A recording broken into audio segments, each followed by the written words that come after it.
bienvenue à bord, je suis le capitaine Steffi Wolf et je vous embarque aujourd'hui pour une nouvelle vidéo, pour un nouveau carnet d'écriture du capitaine, dans un tout nouveau décor. Parce que oui, c'est la période de Noël et je viens vous parler justement de ma romance de Noël qui se passe sur le marché de Noël de Strasbourg.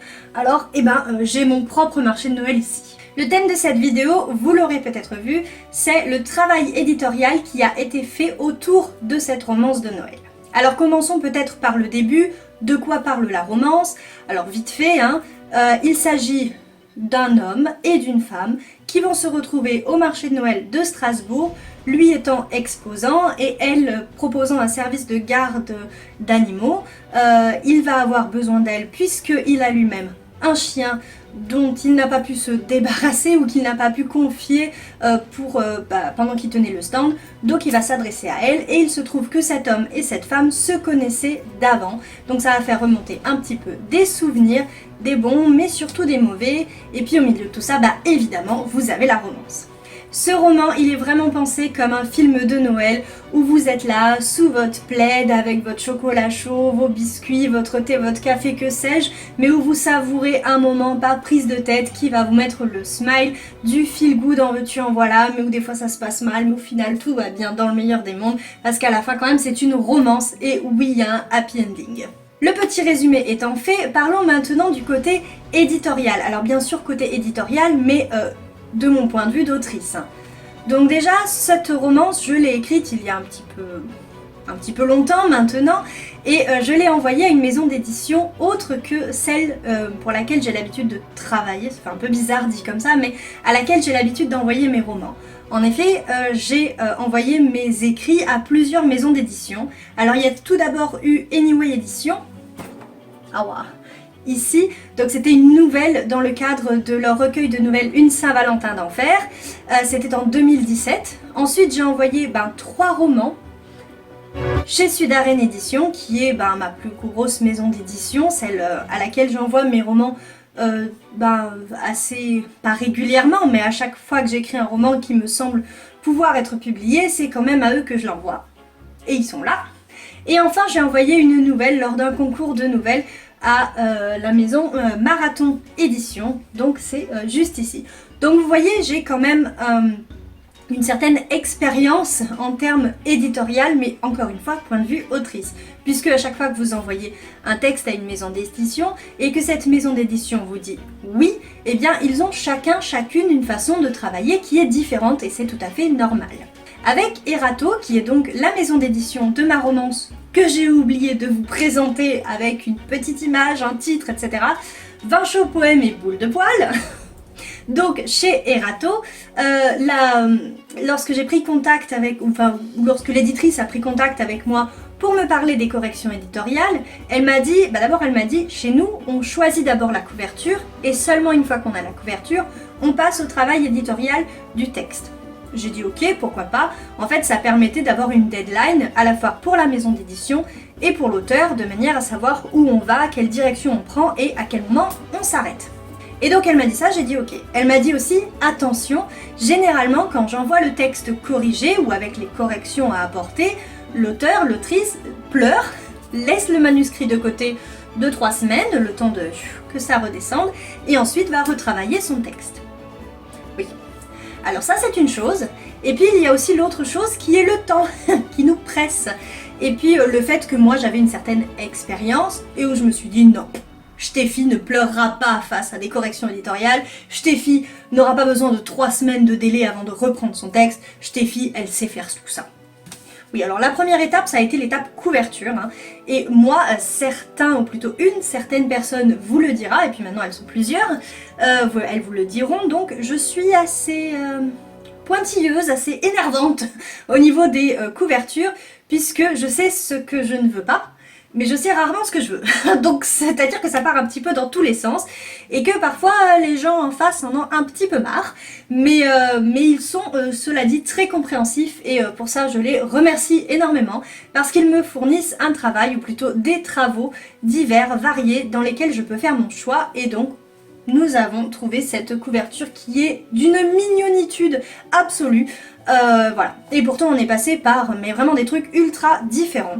Donc voilà, et une fois qu'on a eu la couverture, eh bien l'éditrice m'a envoyé les corrections à apporter au texte, donc elle faisait sans doute en même temps, je sais pas, ça c'est pas mon travail, enfin c'est pas cette partie-là. Et donc elle m'envoie le truc, et je me souviens de ce qu'elle m'a dit au téléphone, que j'allais sans doute pleurer, ou en tout cas que les auteurs, les autrices pleuraient. Et encore une fois, je me dis, tu es forte, tu vas y arriver. Et j'ouvre le document. Alors déjà, non, avant d'ouvrir le document, je vois son mail et un compte rendu bref des problèmes qu'il y a à reprendre dans mon roman. Alors la première chose, le premier point, plutôt positif, c'est qu'il n'y a aucune incohérence. Donc ça déjà ouf, parce que les incohérences à corriger au dernier moment, non merci. En revanche, les deux énormes problèmes de mon texte étaient les répétitions et le côté un petit peu trop scolaire. Alors autant vous dire que le côté scolaire, quand on est prof, on le prend plutôt mal, hein, parce qu'on demande à nos élèves d'être scolaires, ou pas d'ailleurs, puisqu'il y a des élèves qui ne sont pas scolaires et qui pour autant sont très bons. C'est parfois bien de sortir du cadre, mais quand vous-même on vous reproche d'être scolaire, d'être trop style, vous voyez, comme dans une disserte, quoi.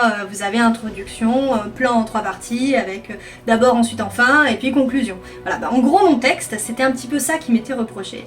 Et effectivement, c'est pas top. Enfin, pas pour la littérature, quoi. Et puis donc, les répétitions. Et quand j'ai ouvert et que j'ai vu tous les surlignements de répétitions, je me suis dit, mais en fait, ça, je ne peux pas l'écrire autrement, c'est pas possible. Il y avait aussi quelques questions de l'autrice par rapport à certaines choses, des phrases à modifier, enfin des tournures de phrases qui étaient pas tip-top, on va dire, enfin à revoir. Mais le plus gros des problèmes, c'était les répétitions et le côté scolaire. Donc le côté scolaire, j'ai réussi à me détacher de ce que j'enseigne à mes élèves pour faire mieux, voilà. Et puis les répétitions, au début, je me suis dit, en fait, je peux pas dire ça autrement, ce n'est pas possible. Donc j'ai pas pleuré, j'ai plutôt été en colère vis-à-vis de l'éditrice qui me faisait des reproches qui selon moi n'étaient pas justifiés. Et puis mine de rien, quand j'ai eu pris un petit peu de recul, je me suis dit si, c'est justifié. Parce que, bon, comme ce sont des répétitions, il y en a qui peuvent rester, mais pas tous. Et en effet, il y en avait beaucoup trop sur certains petits mots, et c'est ça le problème, c'est que c'était des petits mots, pas des tics de langage, enfin c'est pas comme ça que je les vois, mais des petits mots style que, qui, etc. Et ouais, quand on regarde le texte de loin ou quand on se le dit à voix haute, ça fait pas très très beau. Donc je me suis retroussé les manches et j'ai pris mon texte et je l'ai un petit peu modifié du coup, hein. Donc pas au niveau du sens mais au niveau de la forme pour certaines phrases, beaucoup. Et voilà. Et le problème c'est qu'on approchait quand même de la période de l'Avent, Noël, tout ça. Donc je me suis dit, Stéphie, magne-toi, tu n'as pas le temps. Et donc j'ai retravaillé mon texte, je m'y mettais le soir, on était en période de conseil de classe, c'est-à-dire qu'il faut faire les bulletins, il faut rentrer les dernières notes. Et... Bref, c'était un petit peu compliqué. Mais j'y suis arrivée, j'ai renvoyé mon dossier à l'éditrice en me disant j'espère que ça va passer. Parce que j'avais quand même laissé quelques répétitions qui selon moi je pouvais pas les enlever. Et puis il restait aussi quelques enfin d'abord machin bon. Pas plus trop hein, et il faisait sens. Mais voilà.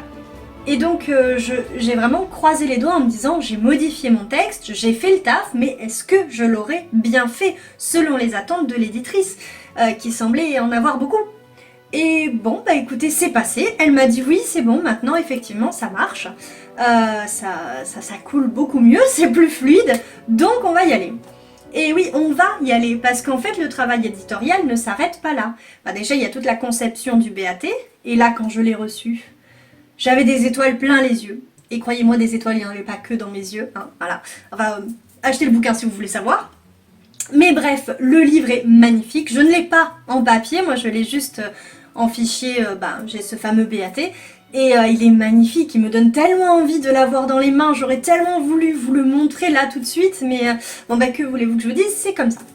Et donc là, le travail ne s'arrêtait pas là. Pourquoi? Parce qu'après, il fallait en faire bien évidemment la promo. Elle avait déjà commencé à partir du moment où on avait la couverture, mais une fois le BAT terminé, forcément le bouquin va sortir, donc on est à fond dans la promo, donc vas-y les concours de l'Avent, vas-y les extraits, et ça, les extraits, ça m'a demandé du temps, parce que l'éditrice et sa chargée de com m'ont demandé des extraits 2 fois. La première fois, j'ai pas répondu. Parce que, bah voilà quoi, fin d'année, plein de choses à faire et tout. Et la deuxième fois, lorsqu'elle m'a relancé, je me suis dit, bon, cette fois, faut que j'y aille là. T'as pas le choix, Steffi, il faut trouver des extraits. Elle ne m'en demandait que 2, hein, en même temps, c'était pas la fin du monde. Sauf que moi, une fois que j'ai trouvé un premier extrait, je me suis dit, oh, ce serait bien d'avoir ça aussi. Deuxième extrait, je crois que j'en ai envoyé 5 ou 6. Voilà. Après, voilà, c'est à eux de faire un choix s'ils le souhaitent, ou bien au contraire, d'utiliser les 6 pour faire plus de promos, je ne sais pas. Encore une fois, moi, je ne suis pas vendeuse. Hein. Moi, j'ai écrit mon texte, je l'ai remanié, j'ai choisi des extraits, mais c'est pas moi qui vais réussir à le mettre en avant, si ce n'est par le biais de ce genre de petites vidéos, ou par des posts Insta par-ci, par-là. Et donc voilà comment s'est passé le travail éditorial. Donc ça s'est pas tout à fait passé comme elle me l'avait dit, mais ça s'est pas passé non plus comme je l'espérais, en mode tout roule, tout va bien. Donc voilà. Et ce travail éditorial, il est fait par une maison d'édition, mais il pourrait très bien aussi être fait en auto-édition. Je précise ça parce que beaucoup pensent que les auteurs auto-édités font ça en mode tout va bien, tout passe tout seul, j'écris mon roman, premier jet, paf, je le publie, tout va bien. Mais en fait non, hein. Clairement quand on veut qu'un roman soit bien construit, soit bien publié, et ben il y a tout un travail édito à faire, que vous soyez édité par vous-même ou par une maison d'édition. Donc ce travail-là, il est fait partout, normalement. En tout cas, j'ose espérer, et voilà. Donc je voulais vous en parler pour vous montrer un petit peu les coulisses de la publication d'un roman, en tout cas les coulisses que moi je connais. J'espère que cette vidéo vous aura plu. Si c'est le cas, n'hésitez pas à lui mettre un petit pouce vers le haut. Je vous mets en barre d'informations bien évidemment le lien pour commander ce roman chez la maison d'édition. N'hésitez pas à me dire dans les commentaires si le roman en question vous intéresse, si cette vidéo vous a intéressé et qu'est-ce que vous pensez vous des corrections éditoriales, du travail éditorial de manière générale, à quel point pour vous est-il important, quel est le point le plus important selon vous, enfin bref, lâchez-vous dans les commentaires. Si vous n'êtes pas encore abonné à cette chaîne, eh ben, je vous en prie, faites-le, c'est le moment ou jamais, petit cadeau de Noël. Et enfin, si jamais vous n'êtes pas au courant, j'ai un site internet, steffiwolf.fr. Sur ce site, eh bien, je vous parle bien évidemment des romans que j'écris, de mes projets d'écriture, etc.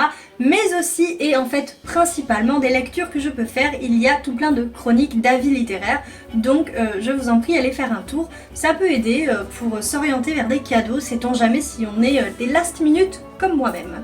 Voilà, cette vidéo est à présent terminée. Je vous souhaite une excellente navigation sur YouTube, d'excellentes fêtes de fin d'année et je vous dis à très vite pour une prochaine vidéo. Tchuss!